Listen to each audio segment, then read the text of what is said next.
Number one, decent footwear. Can't beat a decent pair of boots or walking shoes. For me, walking boots is the one because it supports my ankles, because I go over on them a lot on my ankles. And secondly, decent socks. I've tried a load of different ones out, but I'd say 100% cotton works for me. They don't burn my feet. Polyester or whatever, they burn my feet. But best to try a few, which I did.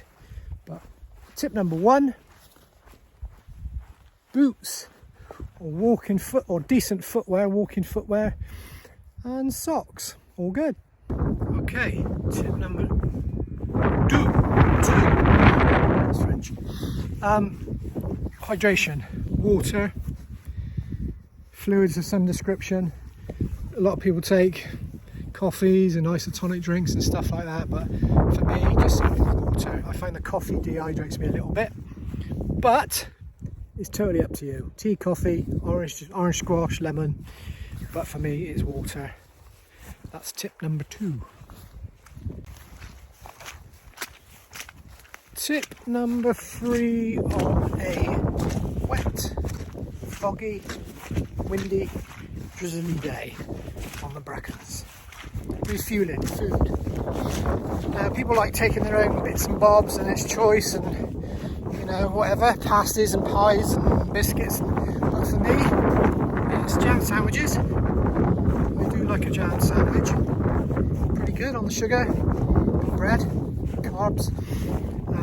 And then banana, I like a banana, always works well, and chocolate bar,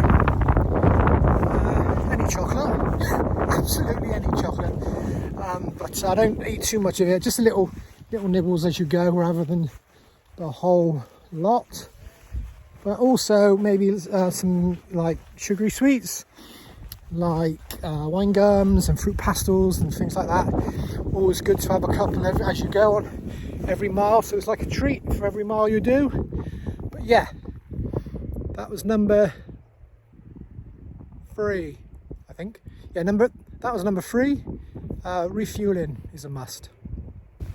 Right, tip number four, before we get soaking wet, which is great timing, wet weathers. Clothing that keeps you warm, dry, always helps on the Brecons, because as you can see, it's just starting to pee down again. It was actually getting quite nice, but yeah, wet weather clothing, dry clothing when you get back to the car, anything like that really, anything that keeps you warm, dry, and snug in a bug. That's tip number four. Okay, tip number five, and that is navigation. Whether you're an old school map person, paper map person, or remember the old book, OS books, or now with the GPS, Garmin's and iPhones and everything else. I use All Trails on my iPhone. Download the maps before I go. It's perfect. Normally doesn't get you too lost. You might go off beaten track by, I don't know, 15 foot, 20 foot, but it'll actually send you a message to say that you've gone off the trail. But for me, GPS, and others, whatever you prefer. But don't get lost on the Brecons, because if you do, it's a nightmare.